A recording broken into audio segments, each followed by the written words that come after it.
Okay, so you're welcome to my channel today. Let's talk about some of the terms. So we've been talking about things like altcoins, money, some of the terminologies, making notes and making trading, making trades and the rest of the market capitalization. So let's continue with our discussion. So there was one I did not actually discuss the last time, minting. So minting is the process where new coins are actually created in the system. And let's continue with N. So N, in N we are talking about node. So what is a node? Node is basically because Bitcoin there are no central body now. It's basically a system that runs on different computers. So these different computers that are part of the system are called nodes. So they are required to store a copy of the blockchain or blockchain transaction. They're required to store each node is required to store a copy of the blockchain. Now they may not necessarily be involved in mining, but it's a compulsory it's a compulsory thing for them that they have to store a copy of what goes on blockchain transactions. And that is what makes it immutable. Then moving to O, we have off-chain currency. So these are currencies that they can be used in the blockchain, but they are not created in the blockchain. Now, on-chain currency, these are currencies that are created in the blockchain and can also be used in the blockchain. So the difference between the two is that one is created outside the blockchain and one is created inside the blockchain, but two of them can be used in the blockchain.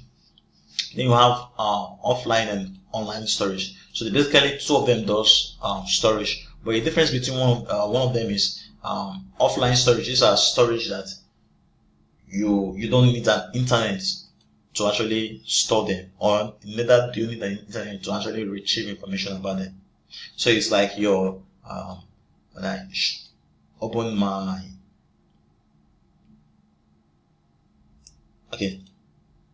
this is my system now, for example. I don't need the files are already stored in my system, right? I don't need an internet to actually like this is my like it's called the WPS writer. It's similar to Microsoft Word. I don't need an internet to actually be able to store this stuff. So offline storage, we don't need an internet. We may need an internet to actually maybe get the information on necessary stuff, but when it comes to storage, we don't need an information. We don't need the internet to actually access them and the rest of them. Online storage, we need an information. We need internet to actually be to access this information. So you could take them to be cold storage, and then this is hot storage. Now open source has to do with maybe software. Is when different persons collaborate to be working on the project, or when the source code is actually open for anybody to have access to. So like Bitcoin, for example, is an open source software. Anybody can have access to the code. You can make changes to the code. You can create your own. You can do whatever. And then there are many websites where people can actually be gathering to work on some project like GitHub. And there are many other platforms.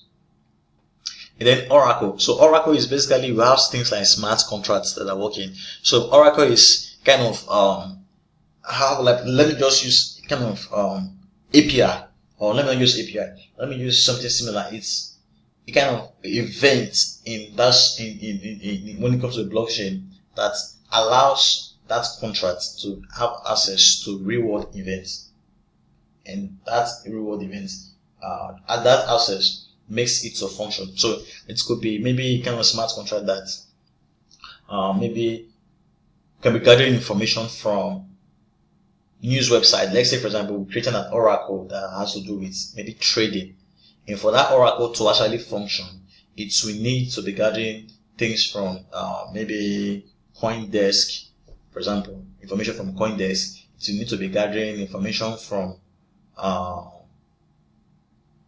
maybe CoinMarketCap, from different exchanges, maybe from places like Reddit, Facebook, Twitter. Plus, it's like a gateway to gather information that will enable that smart contract to actually function more better. And moving on to P, we have paper wallet. So this kind of wallet that is, you take this wallet that is a kind of QR code. You print this QR code and whatsoever, then you store it in a safe place. Whenever you want to access information on it, you simply scan it and it's good to go. Then you have peer-to-peer, which is basically a system that does not need a third party.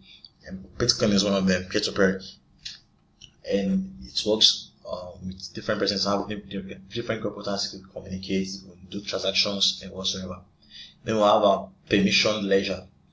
So we've seen from our definition of ledger, it's basically a computer database, and depending on how you want to put it, if it's the blockchain, then this database is immutable, meaning once we write data to this ledger, there's nobody that can take anything from it. There's nobody that can add anything to it. So permission ledger is basically a form of ledger that not every person can actually get access to it, but people who have special privileges or that are permitted to do so.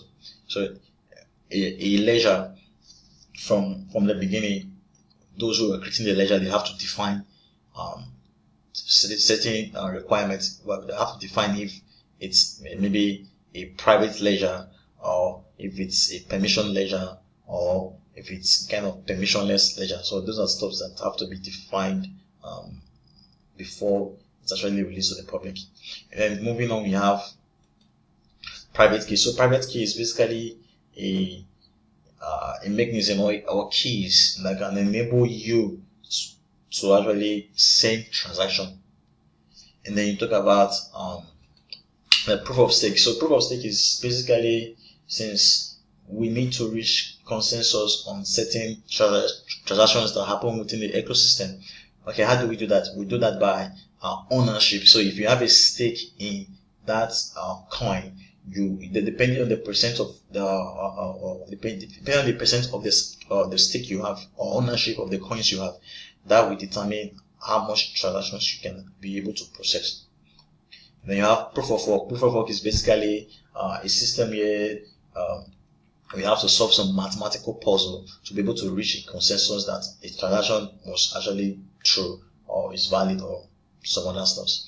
And the drawbacks, it has its own pros and cons. So I think, I have a video that I've actually discussed about how we reach consensus using proof of stake, proof of work, things like hash graph, how they reach consensus, and then how IOTA uses Tango to reach consensus and all that stuff. So they will have to solve some problems, and this takes a lot of energy. It's not environmental friendly. It's not energy efficient. It's very cost, and I think it takes per day. It takes something like is it $2 million for Bitcoin to actually confirm the transaction, which is not really efficient. And then moving on, we have private key. So private key is the opposite of public key. So private key is private key enables you to send transactions. Public key enables you to receive transaction. In the simple terms. Now, public key infrastructure is basically a system where we combine the public key and the private key that help us to send or receive a certain currency. Then you have pump and dump. So pump and dump is basically a scheme where certain persons invest. Pump is when certain persons actually invest heavily in a certain asset or cryptocurrency in the bid to maybe lure people. Let's say, for example, let's pick a random there's a cryptocurrency like B3. Now, B3 coin was, I think there was a day I made a video on this coin. In the next day, the coin shot up to I think 78 times the current price. Yeah, 78 times the current price. So you want to avoid certain cryptocurrencies like that. I'm not saying this cryptocurrency is bad, but there are certain cryptocurrencies that there are people who basically pump in, they call them waves. They don't have large assets, they pump a lot of money into certain cryptocurrencies, and then the price keep going up and up. Then when they see more people putting in money, those who initially invested are going to sell off sell off a large chunk of it, and the price is going to plummet. So in simple terms, pump is when an entity or several entities invest heavily in a single asset or different assets, invest heavily into those assets in a bid to make others invest in it also, and to make the price skyrocket. And then with the bid that once people start investing in this asset, we're going to dump. We're going to sell a large chunk of it to make the price plummet. So you want to avoid such stuff. And then QR code is basically it's called quick response code. So it's when you have stuff like this. Maybe you are on a website and you are required to get a certain address or to get access to certain information or whatsoever. You have to scan a code to verify that you are actually the one who owns this. So maybe it can happen like as for example, you want to access something like WhatsApp, for example, and like on my system to give you access. Okay, I'll scan this code or whatsoever. So that's what QR code is all about. So I'll be seeing you in the next video. I'll be talking about ranking, network, and different about many stuffs. Cryptocurrency is a space you want to know as much as possible so that you will know when the person is saying rubbish or not, and then you will be able to make very good decisions. So guys, if this video has been very helpful to you, consider subscribing and sharing the video with others. It will be very good.